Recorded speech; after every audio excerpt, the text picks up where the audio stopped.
When it comes to disasters involving sinking ships, the Titanic largely dominates the conversation. However, other such disasters have taken place, particularly the sinking of the MV Sewol. In this video, we break down how exactly the disaster happened. As far as modes of transportation go, ferries are quite efficient.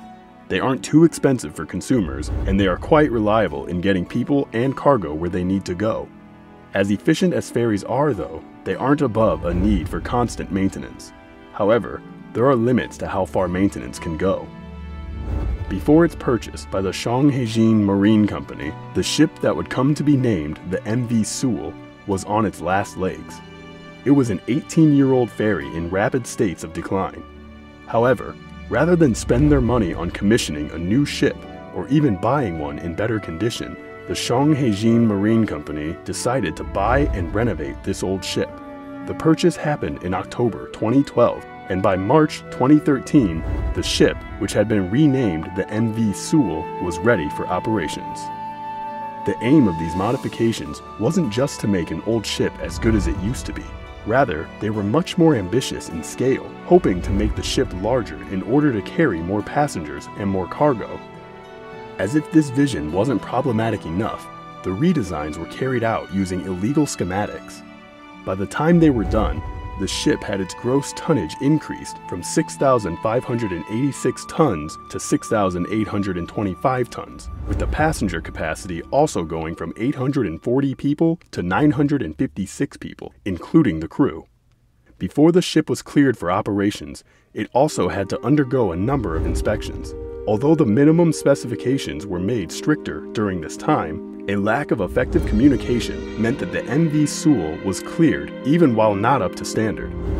And to worsen things, more weight was added to the ship in the form of gallery decorations. Despite all these dangers, the MV Sewol managed to be in service for about a year before disaster struck. Then, in April 2014, all of that changed forever. On April 16, 2014, the MV Sewol began a journey from Incheon Port towards Jeju Island. At the time, it had 476 passengers and crew, including 325 students on a field trip. The ship never arrived at its destination. It sank before it ever had the chance. On any other day, the ship might have managed to make its journey. However, this time around, there was a rather nasty patch of bad weather. The waves were making it harder for the ship to navigate, not to talk of all the wind and rain. Fighting against a strong current, the ship's navigators had to take a particularly sharp turn. Given that the ship was overloaded, its center of gravity wasn't where it was engineered to be. As such, fighting against rain, waves, and wind, the ship ended up capsizing. From there, it started to sink, leaving all passengers worried about their lives. Though some individuals on the ship managed to signal port authorities and emergency services, much of the damage was done before they were able to show up. Fatalities were 342, including 250 students. Of the 172 individuals that survived, many of them were plagued with post-traumatic stress disorder, depression, survivor's guilt, and many other physical and mental ailments. After the disaster happened, the entire nation of South Korea went into mourning.